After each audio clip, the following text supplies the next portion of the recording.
Sa nakariting na Chief of Staff ni Vice President Sara Duterte, sa 10 oras ng gabi, uminit ang ulo ng Vice Presidente at sa isang online briefing, nagbanggit siya na kung ipapatay raw siya, may inupahan siyang papatay sa Pangulo, unang ginang at House Speaker.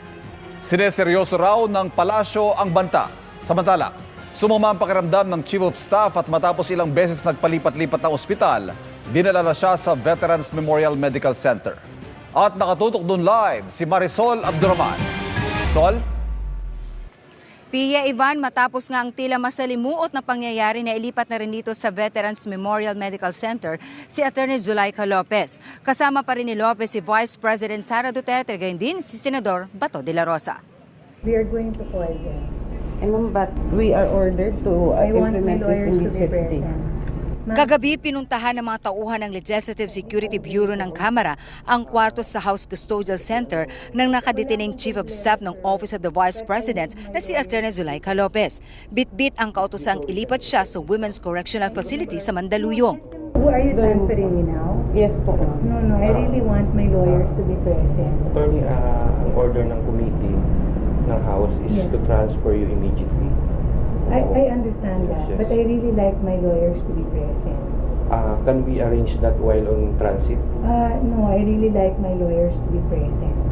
Maya-maya, dumating si Vice President Sara Duterte mula sa opisina ng kapatid na si Davao City Representative Paulo Duterte, kung saan 2 araw na siyang nananatili. Ma'am, no, we're just reading po the order. Opo. Sa ikalawang beses na isisilbi sana kay Lopez ang transfer order, sarado ang pinto ng kwarto habang si Duterte nakadungaw sa bintana at nagpakilalang isa sa mga abogado ni Lopez. Before I give you the copy, ma'am, will you please allow me to read it? Can you just give us a copy? Yes, ma'am. Yes, ma'am. Thank you so much, ma'am. Okay, ma'am, may I continue? Hindi pa rin pumayag si Duterte na mailipat si Lopez. Sa isang online briefing pasado hating gabi, ikwinento ni Lopez ang pagsilbi sa kanya ng transfer order. Patulog na kami. It's already 12 o'clock in the evening and then pumasok na sila one by one. I am not going anywhere and then I told them to get out of this room because as a detainee of this facility, this is my space. I have a chronic backache because I am so scared. Hindi lang to harassment. This is really a threat to my life. Nakadetain si Lopez matapos ma-cite in contempt matapos sulatan ng Commission on Audit para sabihan itong wag sundin ang sabtina ng Kamara na nagpapasumite ng mga audit report tungkol sa confidential funds ng OVP.